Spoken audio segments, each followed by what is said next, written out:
हाँ देखिए, आध्यात्म आध्यात्म क्या होता है, थोड़ा सा प्रवचन। आध्यात्म शास्त्र का विषय है। आध्यात्म शब्द अनेक सत्संगों में अनेक जगह कहते हैं आध्यात्म, और आध्यात्म कहते किसे हैं? तो आध्यात्म शब्द है अधिधन आत्मा, यानी अधिधन आत्म के योग से ये विनिर्मित होता है। अधिधन आत्मा का शाब्दिक अर्थ है आत्मा में। मन वचन से और काया से होने वाले जितने भी कार्य हैं, जितने भी व्यापार हैं, उन सब से उपरत होकर जब आत्मा अपने शुद्ध बुद्ध आनंद स्वरूप में मग्न हो जाता है, तो वह वास्तव में आध्यात्म शब्द से अभिप्रेत तत्व को प्राप्त कहा जा सकता है। आत्मा में अर्थात आत्मा है मैं, और मैं के अंदर मैं के मैं का स्वरूप स्पष्ट होते ही जीवन में निरपेक्ष सत्य शाश्वत शांति और विवेक का प्रकट होना ही आध्यात्म शास्त्र का गुप्त रहस्य है। सांख्य दर्शन के एक सूत्र का अर्थ है ज्ञान से मुक्ति होती है, किंतु यहाँ ज्ञान से तात्पर्य कोई ऐतिहासिक, कोई इतिहास या भूगोल ऐसे ज्ञान से नहीं है। यहाँ ज्ञान शब्द किसे कहते हैं? ज्ञान का अर्थ है अपने विशुद्ध अर्थ में प्रयुक्त ज्ञान का अर्थ है आत्मज्ञान। हमारे वेद शास्त्र उपनिषद कहते हैं कि जो मनुष्य अपने जीवन में आत्मज्ञान लाभ करते हैं, उन्हीं का जीवन वास्तव में सार्थक है। योगेश्वर भगवान श्री कृष्ण ने संक्षेप में निर्देश कर दिया है कि स्वभावो आध्यात्म उच्यते। यहाँ स्वभाव का अर्थ कोई अभ्यास विशेष नहीं है। स्वभाव का अर्थ है स्व का भाव, अर्थात आत्मा का भाव, जिस आत्मा का ज्ञान सब ज्ञानों का शिरोमणि एवं मोक्षदाता है। जो आत्मा सदैव अखंड एकरस अव्यय रहता है, जो निर्बल से निर्बल शरीरधारी का भी सर्वोच्च बल है। जो आत्मा सर्वत्र आनंद घन स्वरूप से सत्यम शिवम सुंदरम से ओतप्रोत है, जिसमें क्षणमात्र भी स्थित होने से सकल पाप तापों का क्षय हो जाता है और मुक्ति प्राप्त होती है। वो निर्विकार आत्मा ही आध्यात्म शास्त्र का प्रमुख विषय है। 5 इंद्रियों को शास्त्रकारों ने देह रूपी रथी खींचने वाले 5 उपद्रवी अश्व माना है। आत्मा उस रथ में सवार है और रथी को ध्येय पर पहुंचाने के स्थान से ये अश्व विषयों की खाई में लग रहते हैं, जिसमें गिर करके रथी घोर दुख पाता है। इसलिए उनको बस में करके स्वनियत मार्ग पर चलाने के लिए आत्मा की महान शक्तियों के विकास की आवश्यकता प्रतीत होती है। यानी हमारी ये 5 ज्ञानेंद्रियां, 5 कर्मेंद्रियां, मन बुद्धि चित्त अहंकार, ये शरीर, और इस शरीर में हम यानी कि हमारी आत्मा विराजमान है। अब ये हमारी इंद्रियां, हमारा मन संसार की तरफ उल्टे सीधे कार्यकलापों में हमें भटकाते रहते हैं और संसार की मोह में, संसार के माया में ला करके हमें डाल देते हैं। इसलिए आत्मा की मुक्ति नहीं हो पाती है। अंतर जागृति योग का प्रथम सोपान है। अंतर जागृति का अर्थ है कि मैं वास्तव में कौन हूँ। आध्यात्म शास्त्र का साधक ज्यों-ज्यों बाह्य जगत से विरक्त होकर के अंतर जगत की ओर बढ़ता जाता है, त्यों-त्यों वो सांसारिक प्रलोभनों से बचकर अंतःकरण की देवी संपदाएं प्राप्त करता जाता है। त्यों-त्यों ये अंतःस्थित आत्मा के अत्यंत समीप पहुंचता जाता है। क्रम से वो दिन आता है जब वो पूर्ण निर्विकल्प समाधि द्वारा आत्मस्वरूप में विशुद्ध आत्मिक सुख में स्थित हो जाता है, उस तदाकार क्रिया, उस उच्च भूमिका में प्रवेश करने वाले साधक को आध्यात्म के वाच्य अर्थ को प्राप्त हुआ समझना चाहिए। ज्ञानी जन मनुष्य की शक्ति को अपरमेय कहते हैं। मनुष्य में अपरिमित शक्ति है, लेकिन उस शक्ति को हमने जगाया नहीं है। ऐसा निर्देश करते समय वो वास्तव में मन की महान आत्मा के अपरमेय बल का ही संकेत करते हैं। आत्मा सत्यचित आनंद, अनंत ज्ञान, सत्यम शिवम सुंदरम का भंडार है। जीवो अहम भाव की सर्वप्रथम वाणी हम इस सृष्टि में आते ही उच्चारण करते हैं। गर्भावस्था को ब्राह्मी स्थिति का प्रतीक बताया गया है। जब बच्चा माँ के गर्भ में होता है तो वो योगी होता है। योगी का अर्थ है वो परमात्मा से जुड़ा हुआ रहता है। जब जीव गर्भ में होता है तो इस संसार में प्रविष्ट होने से पहले जब जीवात्मा भगवान से प्रार्थना करने के लिए मस्तक झुकाता है, यहाँ तक कि उसकी ठोड़ी वक्षस्थल से टिकी रहती है, उसकी छाती से टिकी रहती है। कृपालु प्रभु उसकी शरणागति पर दयार्द होकर उसे बाग वैभव देते हैं और इसी के बल पर वो समस्त प्राणियों में श्रेष्ठ हो जाता है। किंतु प्रसव होते ही वो जीवो अहम भाव की प्रथम वाणी रुदन के रूप में व्यक्त करता है। गीता में आध्यात्म शब्द कई बार प्रयुक्त हुआ है। अर्जुन ने प्रश्न किया कि ब्रह्म क्या है, आध्यात्म क्या है।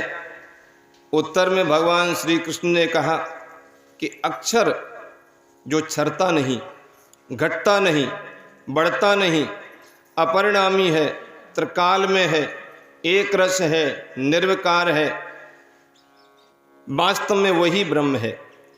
वह परमात्मा चिन्मय चैतन्य मात्र है। जितनी भी चेतना है वो उसी के कारण होती है। प्रत्येक देह में, पशु में, पक्षी में, मनुष्य में, कीट पतंगा, सब में, प्रत्येक देह में अहम या मैं रूप से प्रतिबिंबित परमात्मा जो स्वभाव होता है। देह के बंधन के आरंभ से मोक्ष पर्यंत पुनः परमात्मा भाव, ब्रह्म भाव की प्राप्ति तक जो भाव होता है वह आध्यात्म भाव है। आत्मा के मैं के अधिकार में अहं के संबंध से जो किया जाए, जो उत्पन्न हो, वो आध्यात्म है। परमात्मा के दो अंग हैं, एक प्रत्यक्ष यानी आत्मा व पुरुष और दूसरा प्रकृति। देह में स्थित प्रत्यगात्मा अंश के अर्थात जीव के बंधन से मोक्ष पर्यंत जो क्रिया है वो सब कर्म बंधन कारक, निष्कर्म तथा मोक्ष कारक है। नश्वर पदार्थ का भाव अद्भुत भाव कहलाता है। पुरुष अर्थात प्रत्यगात्मा या जीव अद्वैत भाव है। जीवन रूपी यज्ञ जो शरीर के संबंध से जीव सदा करता रहता है, इस यज्ञ का देवता जिसके आराधना प्रसादन के लिए ये जीव यज्ञ प्राणाग्नि में सब इंद्रियों के विषय का सतत होम हवन किया जाता है, वह आत्मा है।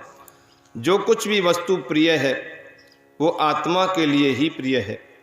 इदम सर्वम दृश्य जगत यानी समग्र संसार में जो कुछ गोचर है प्राण रूपी आत्मा का भोग विषय है। भगवद गीता में अध्यात्म शब्द और भी आया है। आध्यात्म चेतसा, आध्यात्म ज्ञान नित्यवम, आध्यात्म नित्यः, आध्यात्म संगतम, आध्यात्म विद्या, विद्यानाम इत्यादि संक्षेप में आत्मा संबंधी वस्तु ज्ञान या विचार आध्यात्म शास्त्र के अंतर्गत है। मैं अहं यानी चैतन्य की चेतना प्रत्येक जीव को हो रही है। यही लक्षण निकटतम आत्मा का है। आजकल के व्यक्ति विज्ञान में पारंगत होकर के नवीन आविष्कार करते हैं। दुनिया के मनुष्य को चंद्रमा मंगल की यात्रा सुगम करा देते हैं। चंद्रमा पर पहुंच बना ली, मंगल ग्रह तक पहुंच गए उन्होंने लोग। अब उनको ही लोग वैज्ञानिकों को महापुरुष कहने लग गए। आध्यात्म विषय जिस भाग्यशाली को प्राप्त होता है वो इस सबसे उच्च स्तर पर निवास करता है। भगवान श्री कृष्ण योगी थे। बुद्ध ईसा के नामों पर यानी न जाने कितने सर जमीन पर टिकते हैं, क्योंकि वो आध्यात्म योगी थे। जप तप ध्यान दान पूजन पाठ सब इसलिए किए जाते हैं कि किसी प्रकार आत्मज्ञान हो जाए।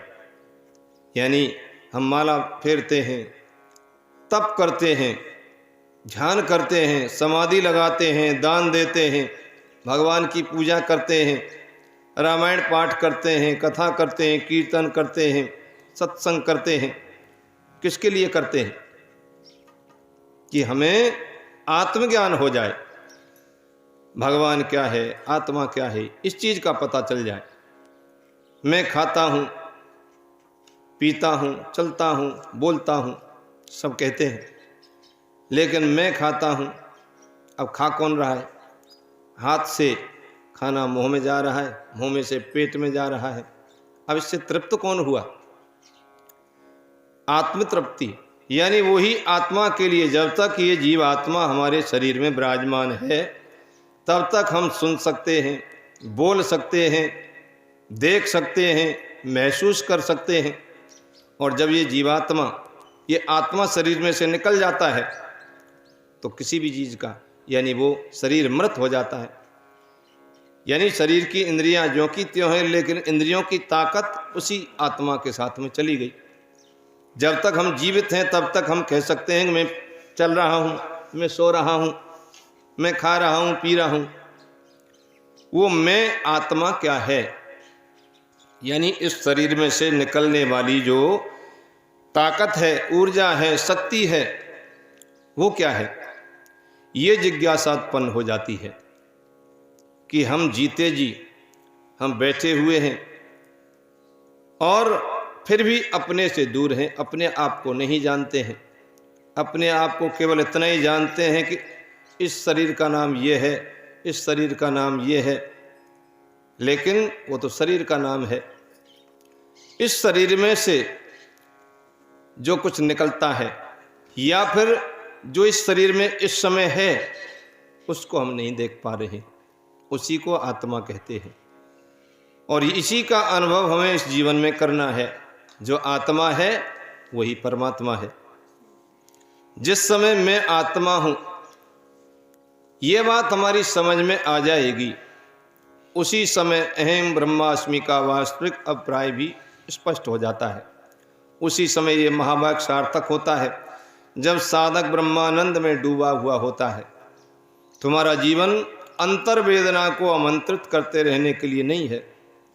आत्म तत्व की प्राप्ति हमारे जीवन की सर्वोच्च परिणति है।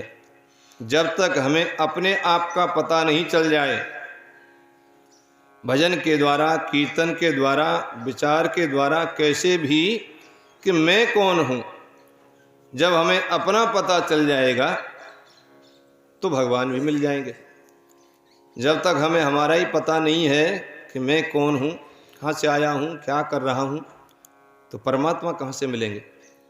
निरंतर सत्यशील व्यक्ति ही आत्मवान हो सकते हैं।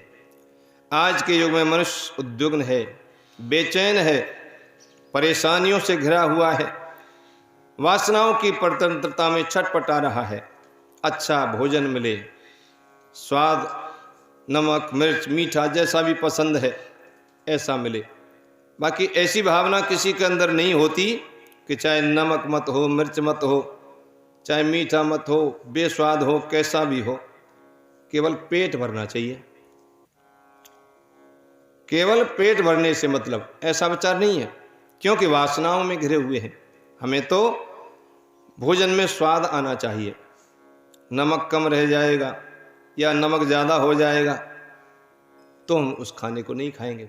कम नमक है और डालेंगे, अधिक है उसको छोड़ देंगे, तो अधिक नमक है हम इसे नहीं खाएंगे। यानी ये आध्यात्म योगी के लक्षण नहीं है। आध्यात्म योगी जो होता है उसको तो शुद्ध सात्विक, कोई भी रूखा सूखा कैसा भी हो, केवल ये पेट भर जाए, और पेट भरने से क्या होगा, ये शरीर चलता रहेगा। तो जो पहुंचा हुआ योगी होता है उसे स्वाद बेस्वाद से कोई लेना देना नहीं। उसका तो लक्ष्य एक होता है कि मुझे भगवान के दर्शन करने हैं, मुझे आत्मज्ञान करना है। केवल मेरे शरीर में भोजन चला जाए और उस भोजन से ये शरीर चलता रहे, जिससे कि मैं भगवान के भजन में आनंद लेता रहूं।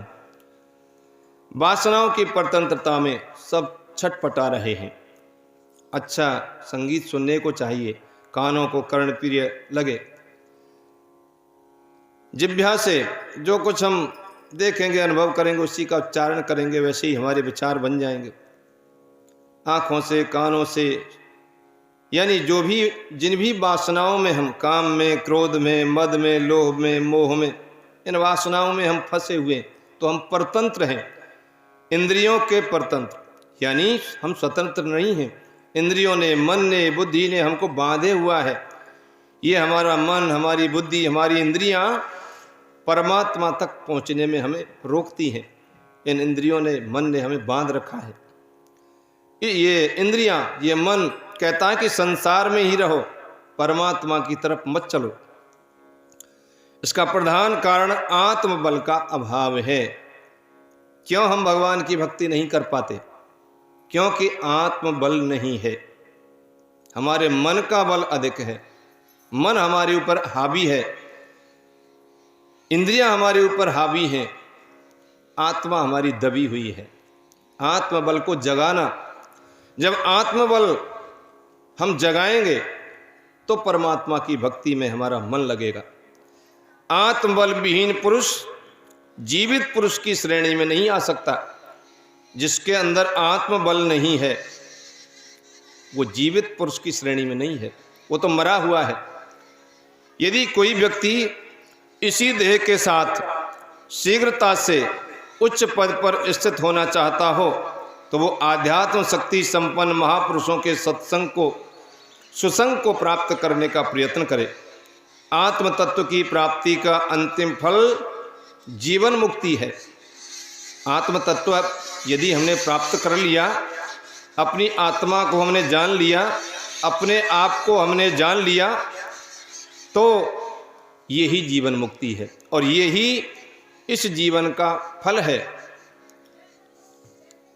जिन व्यक्तियों को आत्मज्ञान नहीं उपलब्ध हो सकता, वे व्यक्ति यानी कैसे हैं? जो अपने ज्ञान की चर्चा इधर उधर करते रहते हैं। कहीं से कुछ शब्द इकट्ठे कर लिए और उनको कहीं कह दिया। दूसरा है जिन्हें अपने ज्ञान पर घमंड है कि मैं ज्ञानी हूँ। तीसरा है जिन्हें अपनी संपत्ति का अभिमान है। यदि कोई उनसे कहे कि अमुक स्थान में एक आत्मज्ञानी रहते हैं, क्या उनसे मिलने आप चलेंगे? तो वे कहेंगे कि हमें किसी आत्मज्ञानी की आवश्यकता नहीं है, हमें तो सांसारिक कोई भी आवश्यक कार्य करना है, हम नहीं जाएंगे। भाई वहाँ सत्संग हो रहा है, आप चलोगे क्या? क्या करेंगे सत्संग में जा कर के? क्या होता है सत्संग में? हम सत्संग की सब बातों को जानते हैं, बेकार की बात है। यानी हमारा मन, हमारी इंद्रियां हमें परमात्मा तक जाने के लिए बाधित कर देती हैं, रोक देती हैं। हम नास्तिक हो जाते हैं। क्या है भगवान? किसे भगवान कहते हैं? क्या होगा भगवान की कथा सुनने से, भगवान का कीर्तन करने से, भगवान का जाप करने से?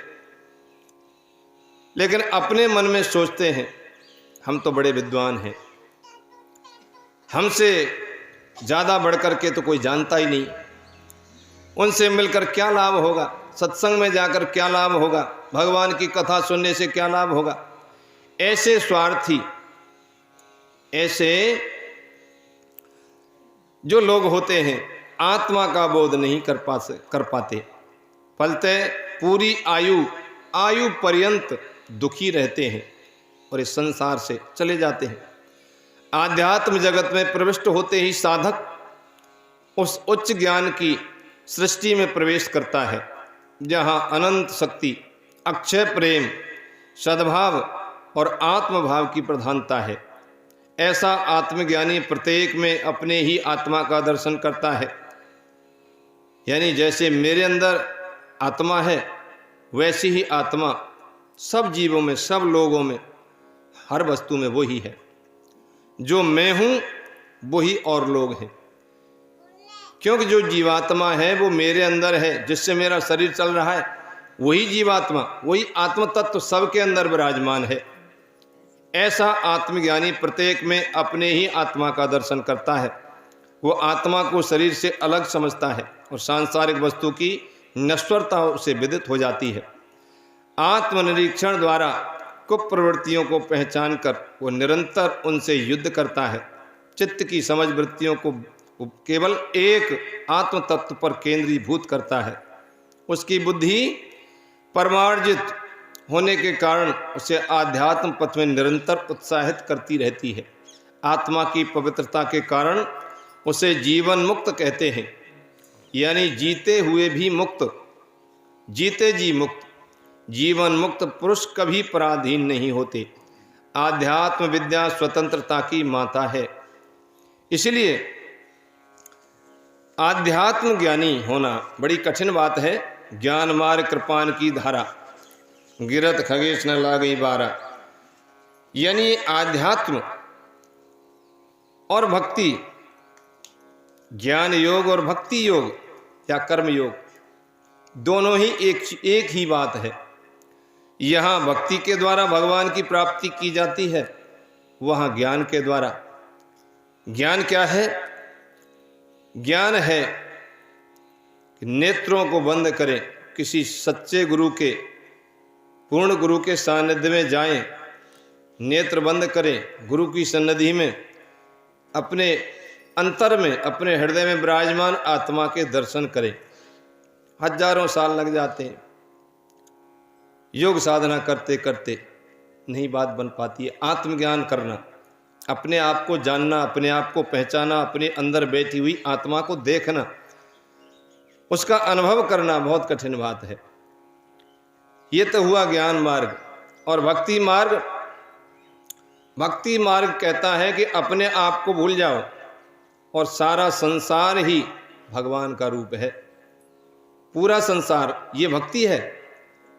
जिस इष्ट की हम पूजा करते हैं, जैसे हमने राधा कृष्ण की पूजा की, तो जो मंदिर में मेरे राधा कृष्ण है वही सभी जीवों में विराजमान है।